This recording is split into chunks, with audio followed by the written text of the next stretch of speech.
fuck going on? It's your girl Connie motherfucking Diamond, Big Diamond, and welcome to my episode of Civil TV in my neighborhood. I say that I manifested this shit a lot because I feel like that. I was at a point in my life where I was just kind of like decorating my room. I went to the thrift store. I got a couple of vinyl records and like pictures and things, and I just made a big collage. And that was before I even created Boulevard 1-2. I have like cutouts of Universal Records, cutout of Def Jam Records. My destiny was already like, my shit was written. It was this how it was supposed to be.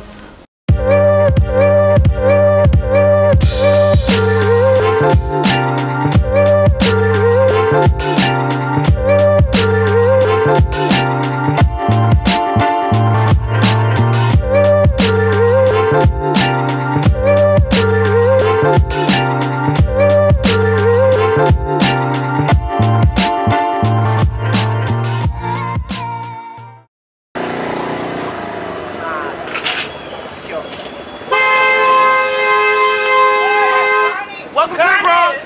I was definitely back and forth between Bronx and Queens. However, I was born in the Bronx, but I did go to school in Queens, yes. Shout out Queens, hello, because I know my Queens people feel like, girl, you just abandoned us. But no, my heart was always in the Bronx. My mom is from the Bronx, my grandmother, my whole family lives in the Bronx. I want to say I really started my like adult years here. I want to say I came out here and made a living in about 2011 when my mom passed away. And the Bronx is just the Bronx, man. The Bronx is a very tricky place. It's a very funny place, but it's filled with a lot of culture. You know, we got a lot of Latin people in the community. We got Dykeman a couple blocks up the road. You know, it's a good vibe here, and it's just New York. It's very New York. It's very much come outside. You might get popped. You might get popped on. You might find a boo. You might find a babe. You might just be out here just chilling. The Bronx is what it is, man. We are at Liberato. It's a Spanish restaurant in my neighborhood. It's my favorite restaurant to eat at, actually. Honestly, my mom and my dad used to take me here when I was younger. It always was like a quick to-go spot. Like, I used to come in, grab some food, and then take it back to my grandmother's house, and then we just eat there. But I come here all the time when I want to just like be alone, enjoy my space, enjoy my time. Like, it's a good vibe. It's always really quiet. The food is always hot and ready to go. The drinks are always good. I started rapping probably at like 13, 14 years old. I used to play around a little bit with poetry first, and then I just kind of like slowly transitioned into writing and becoming an actual rapper. I think I had some believers. I think I had like, you know, your family are always really good supporters.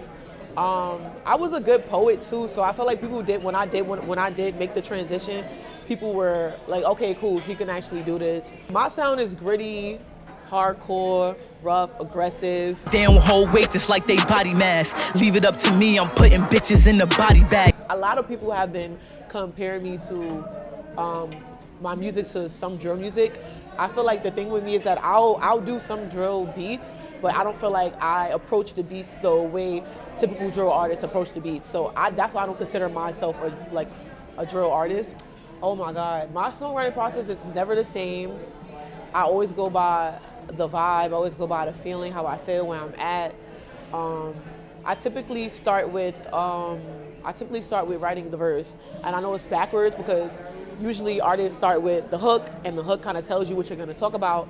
But me, like, hooks are like the hardest things for me to do. Like, I can't write a hook to save my fucking life, but I'm still willing and eager to learn these things, you know, as an artist. So a toast to me, because I'm really that bitch. Right now we are at the store where I walked the motherfucking up out of and did my little 1-2. Boulevard 1-2 freestyle. It went viral. The freestyle coming out the store, and then it literally ended up on like across the street. Like, me and my cameraman, shout out Eric, shout out DDFRX. We did our little 1-2. We got the moving and we did our thing, and I'm very grateful and happy because I'm a person that like to make the best out of what I got. This is actually the freestyle that landed me my deal with Def Jam, and Big Tunji hit me up like, yo, we need to have a chat, let's get into it. This is a store that I go to every day. Like, get up in the morning, get my bacon, egg, and cheese, get my motherfucking chopped cheese at 2 in the morning when I'm hungry. It's the type of music that I like, that I'm into. Like, I like hardcore rap, I like aggressive rap, and I feel like I'm probably like that and like that type of music because of where I'm from and what I grew up and how I grew up and what I see when I'm around. And you gotta just be on your toes when you're in the city, period. But you gotta super be on your toes when you're in the Bronx. I think the best thing about it is just the culture. Like over here in Sedgwick where they say hip hop started.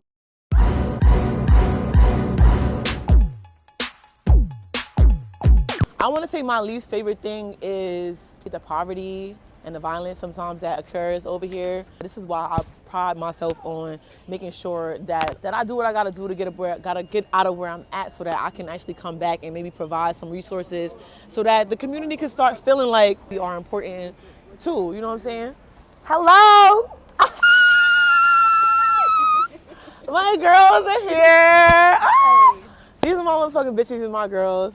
This is Cuban Kitty, Cat, and this is Prima Donna Mama. Yeah, I don't go nowhere without them, and it's just what it is. We all from the Bronx, and it's just that. Like, hold on, time out. You know, pull him in the fucking frame. Congratulations. Hi, thank you. This is motherfucking 183rd. Y'all know where the fuck we at? Hold on, yeah. Y'all know where we at? Yeah, big producer. I got the big one on though. Big producer from the Bronx. I'm on the earring. Let's get into it. We outside. What's your Instagram? Dog Beats. Let's go, we outside. This is the ghettoest episode, bro. They gave him 2 overheads, but I be. Yeah, no, he like, how you move? He be telling his boys I'm a move. Got a man, but I'm breaking the rules. Good to know I'm throwing the two like, he like, whoa, how you move? He be telling his boys I'm a move. Got a man, but I'm breaking the rules. But they know I'm throwing the two like, and then I'm like, shake that shake. He keep telling me he wanna break it. A celebrity, I'm on the A-list. From my city, like, take that, take it, I want it real bad. Hey, let's go, let's go. Where I'm at. I used to work at the salon. I don't work there anymore. I'm an artist now. I'm a signed music artist. Yes, record label. Yes, I'm outside. Yes, Chen. Yes, you know what's going on. Yes. He like, who the hell is that? This is Chen. I used to come here, get my weave from here, get my anything I need to do hair, color, everything. Like Chen is the guy to come see when you on White Plains Road. Don't fuck around. He's very well respected. Everybody know who he is. He's a total sweetheart as well. This is my first official job that I had like as a hairstylist. Like my homegirl told me that they doing auditions, not auditions, they doing like, what do you call those when you come in? Interviews, right? And they want to see your work, they want to see what you're capable of, what you're doing, whatever. This is the first spot that I ever worked at as an official hairstylist because before that I was in my crib.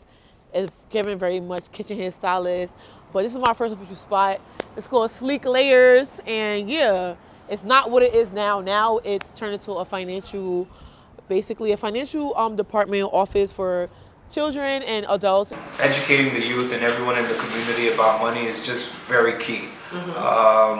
Everyone's talking about money, and I just want to be able to work with schools in the area to be able to just give the children an opportunity where they can really focus on developing themselves, because if they know how to control the money, the respect will come with that, and then we could begin to see more and more changes in our community.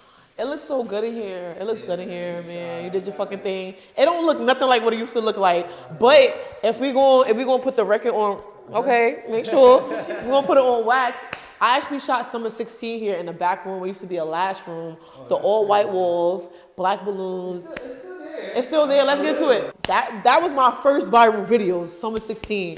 This is where I fucking worked. I turned around and and asked the owner, like, yo, can I shoot a video in here? Feel me? I'm doing hair, and at the same time, I'm also still creating, making music, making a way for myself, making a lane for myself. And I did that, and that shit went viral. Again, I call myself a creative, so that is a part of creating. I taught myself that I did go to cosmetology school for a short period of time, got kicked out. Oh, shit. She wants to be turkey.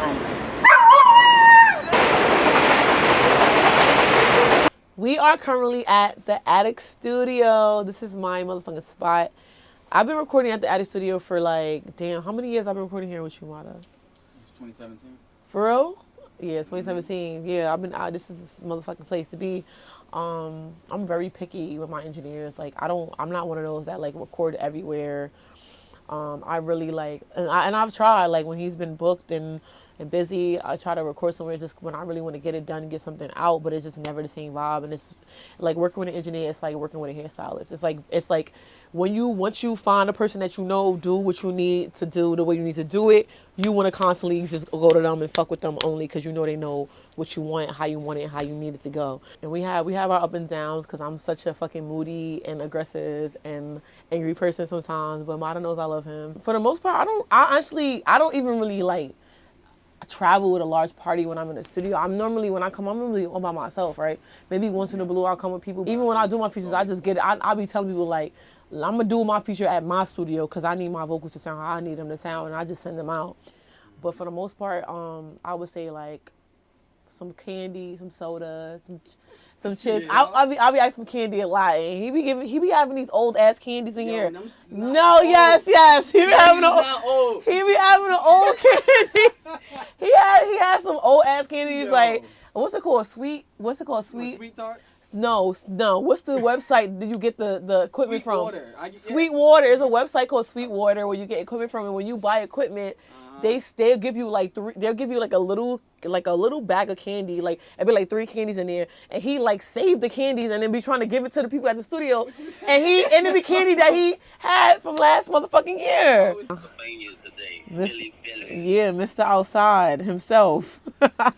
Sir, back outside. Yeah, I'm here with Karen Civil TV, my neighborhood. I'm just giving them a little insight, letting them know how I appreciate how the city has been appreciating me and fucking with me, and letting them know that one of the people that really show me so much fucking love and appreciation is Mr. motherfucking Loso himself. So yeah. Nah, that's facts.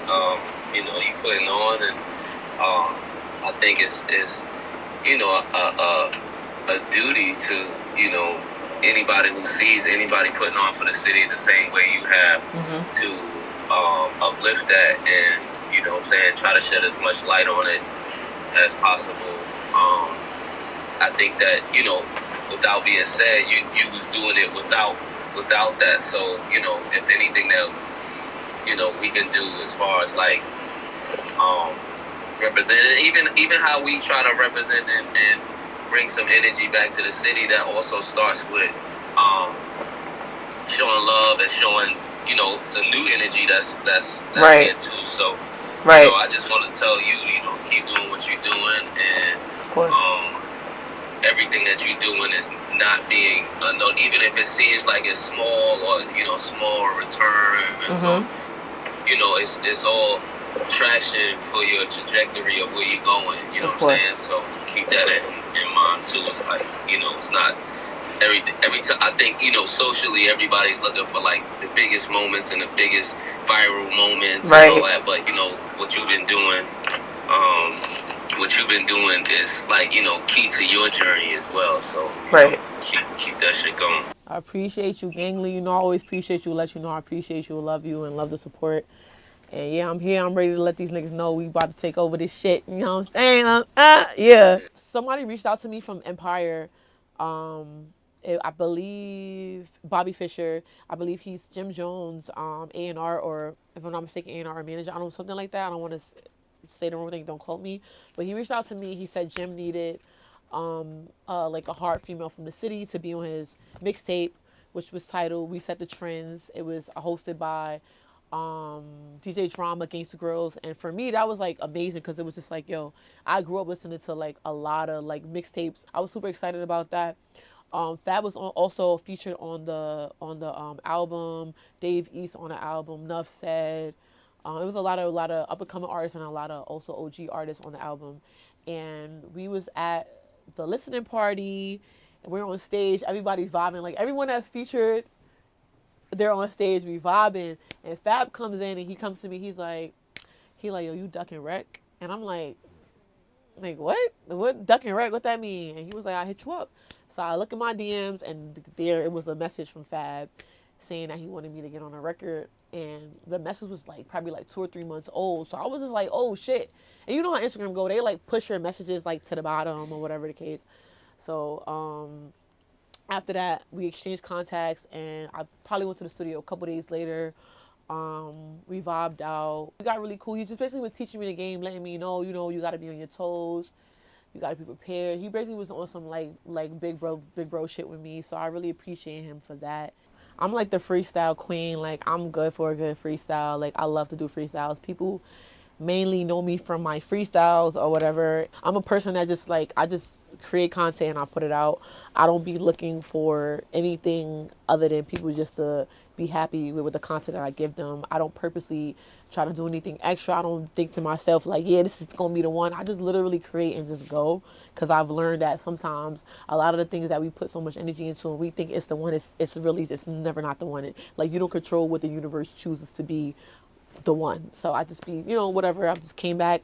COVID was like knocking us out the water, and I put Boulevard 1-2 out and went viral on Twitter, TikTok, Instagram, and then I got hit up from a few labels actually, but the one that really stuck out to me was Def Jam.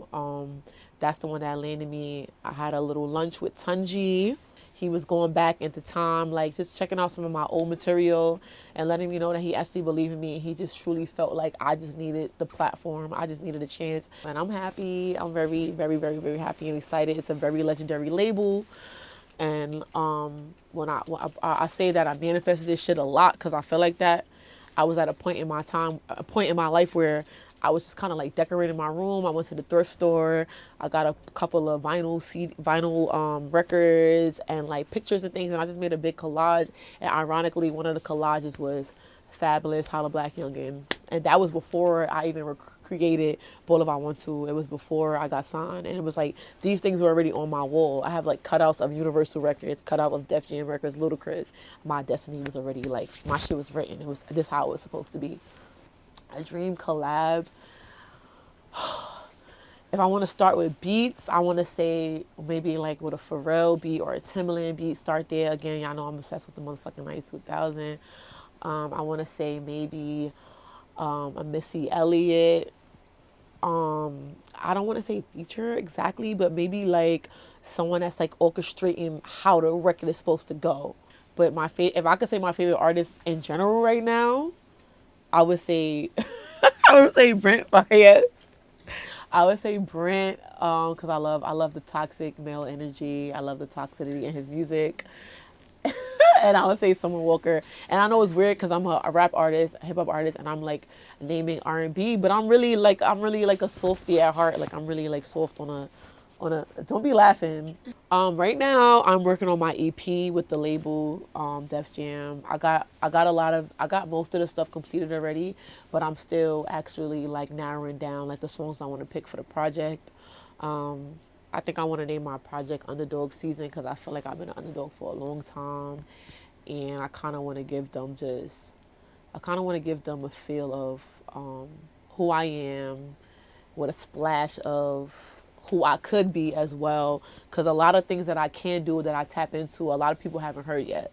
So I definitely want to name it Underdog Season for that reason, because I want to give them like a reason to feel like, okay, why is she calling herself the underdog? And okay, cool. I want them to feel like, yeah, she's definitely one of those. My journey, I don't want to say it was a smooth sailing, because it hasn't been a smooth sailing, but I feel like that's just a part of the game. That's a part of like what it comes to. You can't, like, in order to be in this like type of industry, you can't be soft, you can't be weak. You got to be motivated, you got to be ready to work, you got to be ready to like roll with the punches, because it's just not a thing where you wake up in the morning and you're like, boom, you're signed. Like, I've been doing this shit for years. I could probably count like maybe up to 10 years I've been like actually like grinding and working. So it's like, it's not a game where you just kind of just wake up and think that you're going to just be who you are regardless of what you see on social media, and how people sometimes like just be like, they kind of get there in 1 second, but a lot of the cases aren't like that. It's a little bit harder for us darker girls to kind of like be on the forefront or the spotlight in the industry. I feel like a lot of the more lighter girls are like promoted more, although it's a lot of females in the industry. I just feel like the ones that they put on the pedestals are more the lighter side, and there's no shade to anybody that's doing anything. I appreciate and respect everybody, but I just feel like I want to create a voice, or like just like some kind of something where people could feel like, what, I could do it too. I see where she came from, I see where she at. I could do it too. The only advice I feel like I have for my younger self is to stay consistent.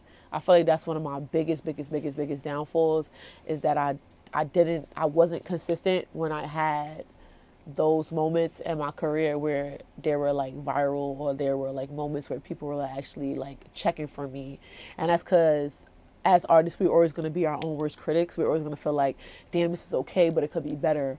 Or damn, this is cool, but it's not good enough. And it's just like sometimes we be lost in our own thoughts and we just forget to just kind of like go with the flow and just have fun with what the fuck we're doing. Like outside of my mom and my aunts and my family, because my mom was like top tier. Like my mom would be like, God rest her soul. She would really be like, if I had like a video shoot, and I'll be like, Mom, don't come, because I just want my friends to be there and blah, blah, blah. And she'd be like, I'm not going, I'm not paying you no mind. And then I turn around and she's in the back, peeking behind or something. Like she will always make sure she's there. So it's cool because my mom's my biggest supporter. My grandmother, like if I told my grandmother I wanted to fucking sell toes on the internet, she's gonna be like, okay, I support. My grandmother, the person. I know. I was dragging it with the toes. Okay. You just said, okay, thanks. I was dragging it with the toes, right? My favorite song is what these niggas want, and I say that because that particular record, I created that when I was in LA, and I don't know, for some reason when I'm in LA, it's just like the vibes and the creative juices be motherfucking flowing. They just be like all over the place. And when I got that on beat from, damn, I can't remember the producer's name, but my A&R sent it to me, and he was just like, yo, I got some beats for you, and I literally wrote that song in like an hour or two. And normally it takes me like hours or days to complete a song, and for some reason the juices were just like flowing with that record. So I think that's my favorite song because it came out so fire, and I created it so quick. Like it was like 1, 2, 3, like knocked it out. So it's called What These Niggas Want. I'm actually in the process of getting the sample cleared still before y'all can officially have it on DSPs. But I think that's my favorite record right now.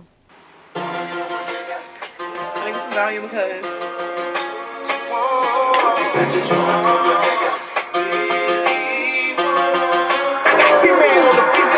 Gangsta bitch with a gun, still classy. Niggas be fucking for the fame, no Rasby. Ain't with the subliminals, bitch gotta tag me. Catch you in traffic and this shit'll get nasty. Tell me what these niggas really want, huh? I just did a walkthrough, major stipend in a month. Look, this shit is too easy, I ain't even gotta punch, huh? Gotta feed my hunger, eat you rap bitches for lunch, look. I hope my episode is not mad ghetto, because it's giving my episode's gonna be mad ghetto. I'm not gonna lie, it's giving my episode gonna be mad ghetto. Because niggas wanna try me in a fucking hood.